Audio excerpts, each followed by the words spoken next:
한국교회는 언제부턴가 회개라고 하는 말에 경기를 일으키고 회개하라 하는 말씀에 귀를 닫아버리고 말았습니다. 어린 자녀가 밥그릇을 내밀면서 부모에게 밥을 더 달라고 합니다. 그런데 그 밥그릇이 지저분해요. 그러면 부모는 그 지저분한 밥그릇을 씻어서 다시 그곳에 밥을 채워줍니다. 더러운 그릇에 밥을 주지는 않는 겁니다. 우리 심령이 깨끗한 심령이 되어야 그때 성령께서 역사해 주시고 은혜를 베푸시고 하나님의 사랑과 하나님의 치유의 역사가 임하는 것인데, 먼저 심령이 깨끗할 때 주의 역사가 임하는 것이죠. 성령 충만은 회개로부터 시작됩니다. 거룩한 부흥은 회개로부터 시작이 돼요. 하나님의 은혜가 충만하기를 원합니까? 깨끗해야 합니다. 깨끗할 때 은혜가 부어지고 성령의 충만함이 부어지고 깨끗할 때 하나님의 역사가 심령 가운데 임하는 것입니다. 오늘 본문에 베드로는 하나님의 말씀을 전할 때 담대했습니다. 거침없이 하나님의 말씀을 전하였습니다. 그 모습은 사도행전 2장 17절부터 21절 말씀에 다음과 같이 말씀합니다. 하나님이 말씀하시기를 말세에 내가 내 영을 모든 육체에 부어주리니 너희의 자녀들은 예언할 것이요 너희의 젊은이들은 환상을 보고 너희의 늙은이들은 꿈을 꾸리라. 그때에 내가 내 영을 내 남종과 여종에게 부어주리니 그들이 예언할 것이요 또 내가 위로 하늘에서는 기사를 아래로 땅에서는 징조를 베풀리니 곧 피와 불과 연기로다. 주의 크고 영화로운 날이 이르기 전에 해가 변하여 어두워지고 달이 변하여 피가 되리라. 누구든지 주의 이름을 부르는 자는 구원을 받으리라 하였느니라. 너희 이스라엘 사람들아, 이 말을 들어라. 나사렛 예수께서 큰 능력과 권능과 표적을 너희에게 보여주셨느니라. 그런데 너희가 그런 예수를 십자가에 못 박았느니라.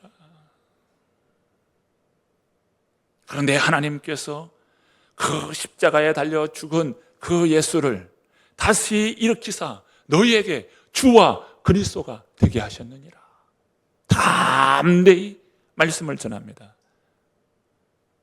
그 말씀은 오늘 우리가 읽은 말씀 바로 앞에 36절에 다음과 같이 말씀하죠. 자, 36절 말씀 읽어보실까요? 읽어봅니다. 그런즉 이스라엘 온 집은 확실히 알지니 너희가 십자가에 못 박은 이 예수를 하나님이 주와 그리스도가 되게 하셨느니라 하니라. 이러한 베드로의 설교 앞에 많은 그 설교를 듣는 사람들의 반응을 오늘 본문이 보여주고 있습니다. 이 말씀을 듣고서는 그들이 어떻게 반응했을까요? 오늘 본문 37절 말씀입니다. 자, 37절 말씀 읽어봅니다. 그들이 이 말을 듣고 마음에 찔려 베드로와 다른 사도들에게 물어 이르되 형제들아 우리가 어찌할꼬 하거늘. 하나님의 말씀을 듣자 그들은 어찌할꼬 하나님 앞에, 그 말씀 앞에 그들은 반응했습니다. 하나님의 말씀은 날카로운 칼과 같아요. 그래서 심령을 찌릅니다. 심령을 쪼개요. 화살과 같이 심령에 막 쪼개지는 거예요. 그때 말씀에 대한 반응이 오늘 본문에 나타난데 어찌할꼬 자신의 이 무능함과 죄악됨을 정말 하나님 앞에서, 그 말씀 앞에서 어찌할꼬 통회하는 겁니다. 그런데 이와 비슷한 말씀의 장면이 있습니다. 바로 스데반의 설교이죠. 스데반이 하나님의 말씀을 전하였을 때 사람들은 똑같이 어떠한 반응을 일으키는데, 자, 사도행전 7장 54절 말씀을 제가 읽어보겠습니다. 그들이 이 말을 듣고 마음에 찔려. 자, 여기까지 똑같아요. 그들이 말씀을 듣고서는 마음에 찔렸어요. 찔림을 받았어요. 그런데 그 다음입니다. 그를 향하여 이를 갈거늘. 자, 하나님의 말씀을 들었습니다. 하나님의 말씀을 받았습니다. 그 말씀이 막 칼처럼 날아오는 화살처럼 심령에 임하는 거예요. 그럴 때 그 말씀에 듣고 그 말씀에 어찌할꼬 하는가 하면 이를 가는 사람이 있다는 겁니다. 말씀을 그냥 듣고서는 그냥 흘려버리는 사람이 있는가 하면 그 말씀을 듣고 심령의 괴로움 가운데 어찌할꼬 하면서 통회하는 자들이 있는가 하면 또 어떤 이는 강하게 거부합니다. 여러분은 어느 편입니까?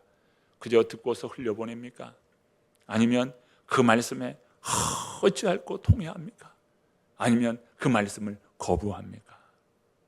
신앙생활을 이렇게 하게 되면요, 어떤 사람은 그 말씀에 정말 통회하고 자복하는 사람이 있는가 하면 어떤 이는 거부하는 사람이 있어요. 오늘 목사님의 말씀에 은혜를 많이 받았습니다 라고 하는 사람이 있는가 하면 어떤 사람은요, 그 말씀을 나들으라고 하네.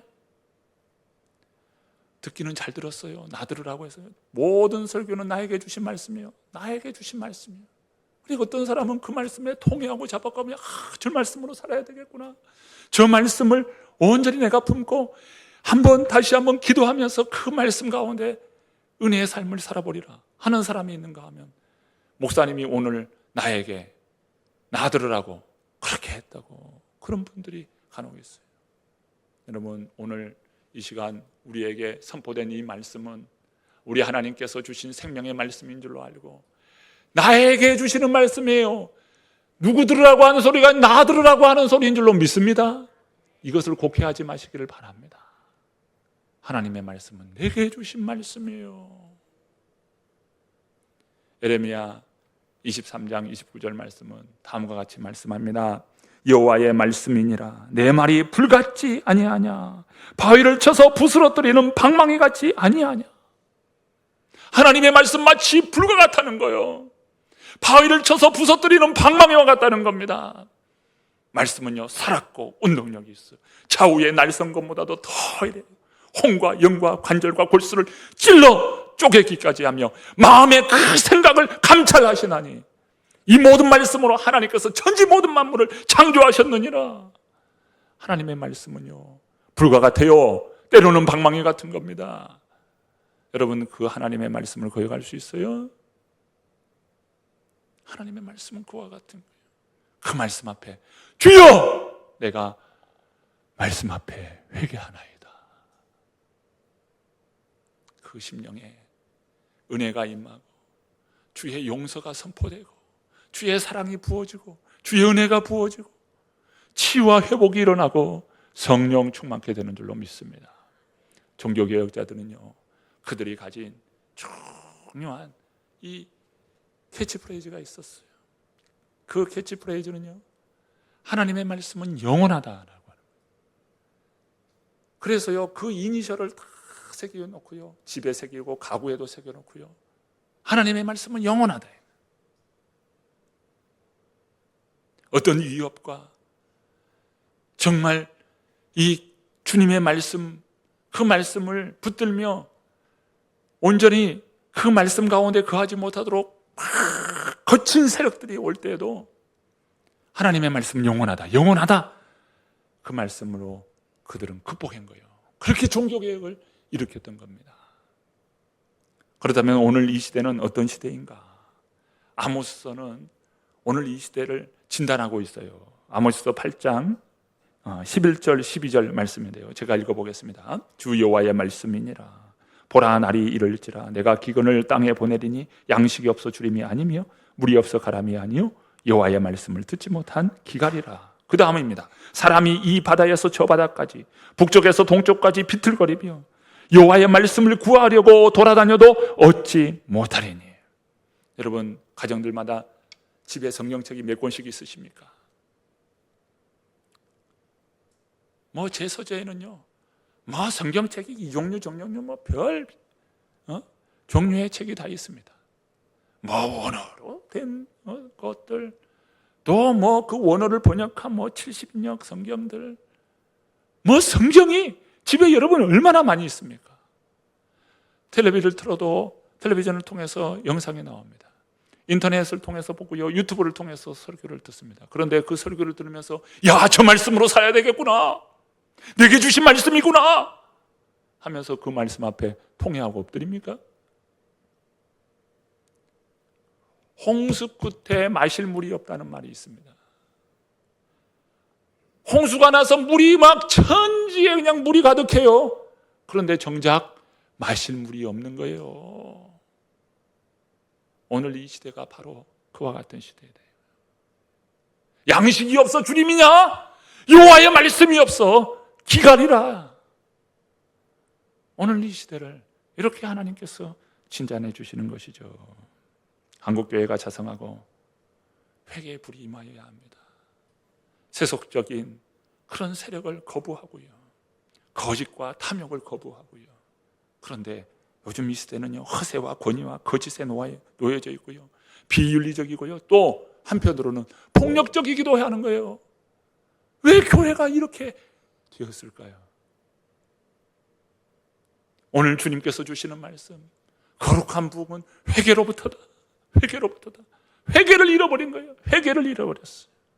베드로는 어찌할꼬 하는 백성들에게 다음과 같이 말씀하는데, 본문 38절 말씀입니다. 함께 읽어봅니다. 베드로가 이르되 너희가 회개하여 각각 예수 그리스도의 이름으로 세례를 받고 죄 사함을 받으라. 그리하면 성령의 선물을 받으리니. 오늘 말씀은요, 마치 도시것 같아요. 너희가 회개하여 죄 사함 받고 세례를 받으며 너희가 성령을 선물로 받는다. 마치 도시것 같아요. 회개하고 죄 사함 받고 세례 받아 성령의 선물을 받으라. 마치 도시과 같지 않습니까? 여러분, 회개가 출발이라는 거예요. 성령 충만의 시작이고 부흥의 시작이고 모든 것의 출발이라는 거예요. 회개할 때 주님의 사랑 용서가 임하는 겁니다. 여러분, 나는 회개할 것이 없다, 나는 회개가 필요치 않다라고 생각하시는 분이 계십니까? 여러분, 십자가를 보십시오. 십자가에 달리신 우리 주님을 보십시오. 내 죄가 그렇게 무겁고 그렇게 참 크다는 거예요. 십자가에 달리신 주님을 보시라는 말이에요. 십자가에 달린 그 주님이 나의 그 죄가 그만큼 무겁다는 거예요. 우리의 죄의 무게는 어떤 무게입니까? 십자가 무게입니다. 십자가 무게. 여러분, 십자가를 바라보면서 주여, 나는 죄인입니다. 여러분, 고백하지 않을 사람이 있습니까? 회개가 필요치 않다고요.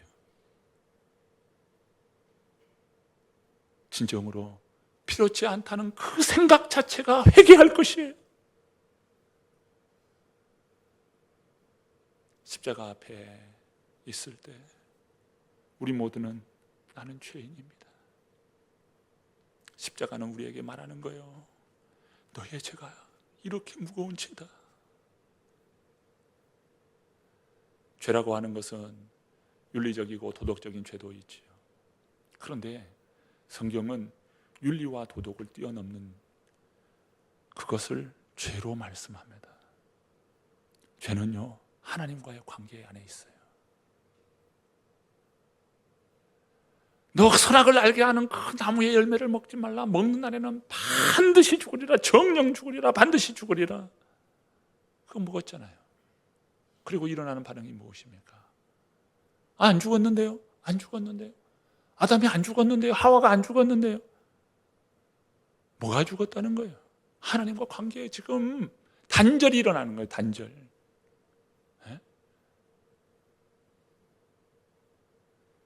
이 죄라고 하는 것은요, 하나님과의 이 관계예요. 여러분은 하나님과 관계가 평안의 관계입니까? 화평의 관계입니까? 화목의 관계입니까? 아니면 하나님과 관계가 불편한 관계이고 어긋난 관계이고 어그러진 관계이고 뭔가 무너져 있습니까? 왜 무너지고 왜 어그러져 있습니까? 어디에서 무너져 있습니까? 하나님과 관계인 것이죠. 오늘 예수님의 그 십자가가 있어요. 우리는 십자가를 볼 때 나의 죄가 보이는 겁니다. 세례가 무엇입니까? 예수 그리스도와 함께 죽고 예수 그리스도의 그 부활의 은혜로 다시 새롭게 되었다. 이게 세례의 고백입니다. 그래서 로마서 6장에서는 세례를 이야기할 때 예수 그리스도와 연합의 관계로 말씀합니다. 그 연합은 어떤 연합입니까? 바로 십자가 부활과의 연합이에요. 그걸 세례로 말씀하죠. 그게 세례예요. 그래서 갈라디아서는 이렇게 고백합니다. 내가 그리스도와 함께 십자가에 못 박혔나니 그런즉 이제는 내가 산 것이 아니요 오직 내 안에 그리스도께서 사신 것이라. 이제는 내가 누구와 더불어 살아요? 예수 그리스도와 더불어 사는 거예요. 베드로는 너희가 회개하여 각각 예수 그리스도의 이름으로 세례를 받고 죄사함을 받으라 라고 말씀합니다. 사도행전의 죄사함이라고 하는 이 표현은요 매우 반복적으로 말씀해주고 있는 것을 봅니다. 반복적으로 말씀해요. 어느 교회든 이 죄사함에 대한 죄의 문제를 가지고 말씀을 전하는 것을 볼 수 있습니다. 사도행전의 많은 지역을 가서 복음을 전하지 않습니까? 그 전할 때 꼭 이 죄의 문제를 이야기하면서 선포했던 것을 볼 수가 있습니다. 하나님을 떠나 있습니까? 하나님과 관계가 뭔가 문제가 있고 어긋나 있습니까? 그것이 죄라고 주님 말씀합니다. 아버지를 떠난 탕자의 그 모습처럼 말이죠. 죄사함이라는 것은 무엇입니까? 바로 하나님과 관계의 회복이에요. 여러분, 하나님 앞에 회개합니까? 회개할 마음이 되어 있습니까? 이게 은혜의 출발이요, 성령 충만함의 출발이요, 거룩한 부흥의 출발이라는 거예요. 구약 성경에 보면 이 회개를 다른 표현으로 하고 있습니다. 돌아오라라고 하는 표현을. 너희 하나님께로 돌아오라. 너희는 옷을 찢지 말고 마음을 찢고 너희 하나님께로 돌아오라. 너희는 내게 돌아오면 내가 너희에게로 돌아가리라. 이 돌아간다는 표현이에요. 돌아간다. 이 히브리서 아주 중요한 표현, 히브리어의 슈브라고 하는 표현입니다. 선지자들은요 그의 메시지가 바로 슈브를 이야기하는 거예요. 너희 죄악의 자리에서 잊지 말고 우리 하나님 편에 하나님의 말씀 앞으로 돌아오라. 은혜로 돌아오라. 하나님 품으로 돌아오라. 우리 하나님 뭐라고 해요? 나는 너희의 남편이라. 너는 내게 돌아오라. 음부 고멜과 같은 너희여 내게 돌아오라. 돌아오라. 내 백성이 나를 떠나 내게서 돌아섰지만 그 사랑이 너를 향하여 부른다 이거요. 주님의 마음이에요. 주님의 마음. 내게로 돌아오라. 이 돌아오라라고 하는 표현이 신약 성경에 오면 회개하라. 이 회개는 우리 주님의 은혜의 손길이에요. 내게로 오라고 하는 주님의 은혜의 손길. 회개하라. 여러분, 그런데 회개를 잃어버린다고요? 회개의 그 말에 귀를 닫는다고요? 그러니 어찌하겠습니까? 회개하라고 하는 이 말을 주님의 은혜의 손길로, 은혜의 음성으로 듣는 저와 여러분 되기를 바랍니다. 스가랴서 1장 3절 너희는 내게로 돌아오라. 그리하면 내가 너희에게로 돌아가리라. 한국교회는요 대부흥의 역사를 가지고 있는 교회입니다. 1907년 평양 대부흥 운동이에요. 오늘날의 평양과는 참 사뭇 다릅니다. 평양 대부흥 운동, 여러분 가슴이 찡하지 않습니까? 오늘의 평양을 보면서 평양 대부흥 운동, 지금으로부터 약 120년 전에 말이죠, 평양 그 땅에 대부흥 운동의 진원지였다는 거예요. 1907년은요 참 세계사적으로 이 부흥운동의 중요한 해입니다. 영국에는 웨일즈 부흥운동이 일어났고요, 인도에도 한쪽에서는 부흥운동이 일어났습니다. 미국의 저 아주사 거리에도 대부흥운동이 일어났어요. 1907년도에 일어났던 일들입니다. 그 어간에 하나님께서 세계 도처에 거룩한 이 부흥운동, 강력한 부흥운동을 일으켜 주셨어요. 그 가운데 1907년 평양 대부흥운동이 있었던 겁니다. 그런데 평양 대부흥운동이요, 한 사람으로부터 시작했다는 것 아십니까? 장로님이신 그 한 분이요, 부흥회 때 통회하면서 회중 앞에서 이렇게 이야기하는 거예요. 나는 아간입니다. 아간이 누구신 줄 알죠? 나는 아간입니다. 아간입니다. 나는 그런 죄인입니다. 그러면서 하나님, 죄의 죄를 용서해 주옵소서 하면서 회중 앞에서 자신의 죄를 고백하면서 이 거룩한 부흥의 역사가 일어나기 시작한 거예요. 그게 1907년 평양 대부흥운동의 시작입니다. 한 사람의 회개로부터요, 거기에 참여했던 500여 형제가요, 회개하기를 시작하는데, 저녁에서부터 시작했던 그 회개가요, 다음날 아침까지 계속해서 그 회개가 이어지게 된 겁니다. 그래서 그것을 계기로 해서 전국적으로 부흥운동이 일어나는 겁니다. 그게 평양 대부흥, 1907년에 일어났던 평양 대부흥운동이에요. 나를 도와주셔서 내가 용서받을 수 있나요? 울면서 통회했습니다. 이런 찬양이 있죠. 우리 반주 한번 해주실까요? 세상에서 방황할 때 첫 기반 한번 잡아주세요. 세상에서 방황할 때 나 주님을 몰랐네. 내 맘대로 고집하며 온갖 죄를 저질렀네. 예수여, 이 죄인도 용서받을 수 있나요? 벌레만도 못한 내가 용서받을 수 있나요? 우리 아시는 분은 1절 다시 합니다. 세상에서 방황할 때 나 주님을 몰랐네. 내 맘대로 고집하며 온갖 죄를 저질렀네. 예수여, 이 죄인도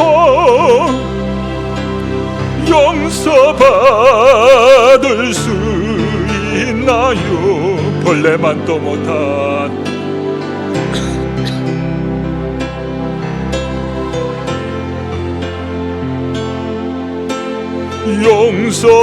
용서받을 수 있나요?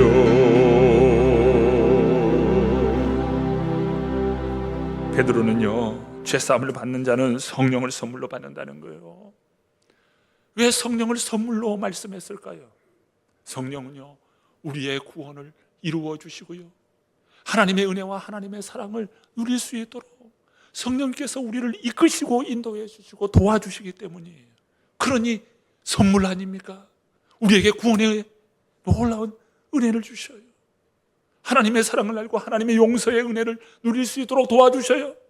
그러니 선물이잖아요. 예수님은 이런 말씀을 했습니다. 너희가 악할지라도 좋은 것을 자식에게 줄 줄 알거든 하물며 하늘아버지께서 구하는 자에게 성령을 주시지 아니하겠느냐. 우리가 모두가 성령의 선물을 받게 되는 것이죠. 그런데 그 성령의 선물은 어디로부터 시작합니까? 회개로부터 시작한다는 거예요. 회개로부터 성령의 충만함이 임하고, 회개로부터 죄사함의 은총이 임하고, 회개로부터 하나님의 놀라운 사랑과 그 용서의 축복을 누리고 그 구원의 역사를 이루게 된다는 것이죠. 베드로의 오순절 설교에 많은 사람들이 회개했습니다. 그 수를 표현하고 있는데 3,000이나 된다고 말씀하죠. 자, 본문 41절 말씀입니다. 그 말을 받은 사람들은 세례를 받으며 이 날에 신도의 수가 3,000이나 더하더라. 이 누가 사도행전, 같은 저자가 쓴 것으로 보이는데, 누가 사도행전은요 수를 밝히고 있어요. 예수님께서 12명, 12사도입니다. 그리고 그 제자를 파송할 때 12명의 제자를 파송도 하지만 70명의 제자를 파송해요. 70이라는 숫자가 또 나옵니다. 그리고 사도행전에 보면 120명의 그 성도들이 나타납니다. 간절히 기도하죠.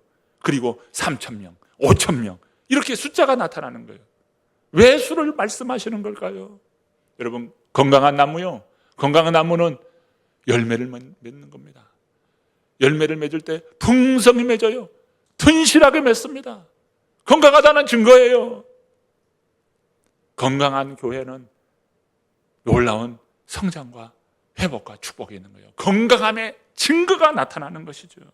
여러분 통해서 건강한 그런 은혜의 풍성함이 있기를 간절히 바랍니다. 우리 새로남교회가 행복한 교회가 되고 성령 충만한 교회, 하나님을 기쁘시게 하는 교회, 사명 잘 감당하는 귀한 교회로 쓰임받기를 간절히 축원합니다.